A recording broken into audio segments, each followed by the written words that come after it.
Olá, pessoal! Hoje vamos falar sobre um assunto muito sério e atual: a guerra em Israel e as forças espirituais obscuras que estão por trás dela. Você sabia que, segundo a visão espírita do Brasil, esse conflito tem raízes em vidas passadas e envolve uma luta entre o bem e o mal? Pois é, vamos entender melhor essa história. A guerra em Israel é um dos conflitos mais antigos e complexos do mundo. Ela envolve questões políticas, religiosas, territoriais e históricas entre israelenses e palestinos, além de outros países e grupos que apoiam um lado ou outro. Mas, além desses aspectos materiais, há também uma dimensão espiritual que muitas vezes é ignorada ou desconhecida. De acordo com a doutrina espírita, fundada por Allan Kardec no século XIX na França e difundida no Brasil por Chico Xavier no século XX, nós somos espíritos imortais que reencarnamos várias vezes na Terra para evoluir moralmente e intelectualmente. Cada vida é uma oportunidade de aprender, reparar erros e praticar o amor. Porém, nem todos os espíritos aproveitam essa chance, e alguns se apegam ao ódio, à vingança, à violência e ao egoísmo. Esses espíritos, chamados de rebeldes ou perturbadores, formam uma legião de forças espirituais obscuras que atuam contra o plano divino de harmonia e paz na Terra.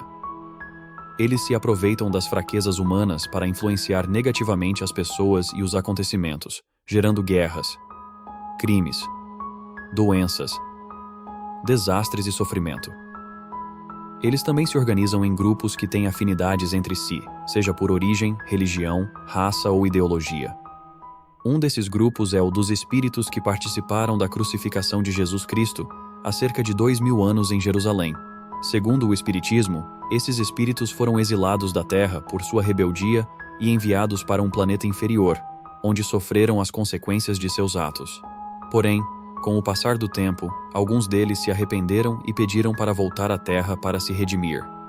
Outros, porém, continuaram endurecidos e se opuseram ao retorno. Essa situação gerou um conflito entre os dois grupos de espíritos exilados, os que queriam voltar à Terra e os que queriam impedir. Esse conflito se refletiu na guerra em Israel, onde muitos desses espíritos reencarnaram como judeus ou árabes. Os que queriam voltar à Terra se identificaram com o povo judeu, que tem uma ligação histórica e espiritual com a terra prometida por Deus a Abraão. Os que queriam impedir se identificaram com o povo árabe, que também tem uma origem semítica e uma religião monoteísta. Assim, a guerra em Israel é uma guerra entre irmãos espirituais que se odeiam por causa de um passado de violência e injustiça. É uma guerra entre o bem e o mal, entre a luz e as trevas, entre o amor e o ódio. Mas não é uma guerra sem esperança. O Espiritismo ensina que Deus é justo e bom e que tudo tem um propósito maior.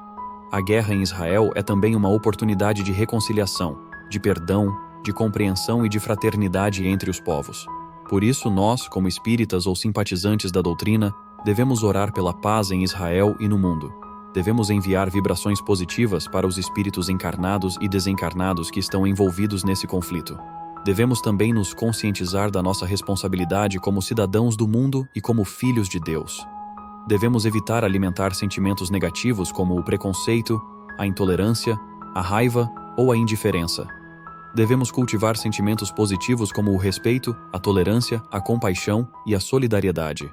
A guerra em Israel não é apenas um problema dos israelenses ou dos palestinos. É um problema de todos nós, que somos parte da mesma família humana e espiritual. A paz em Israel é também a paz em nossos corações e em nossas almas.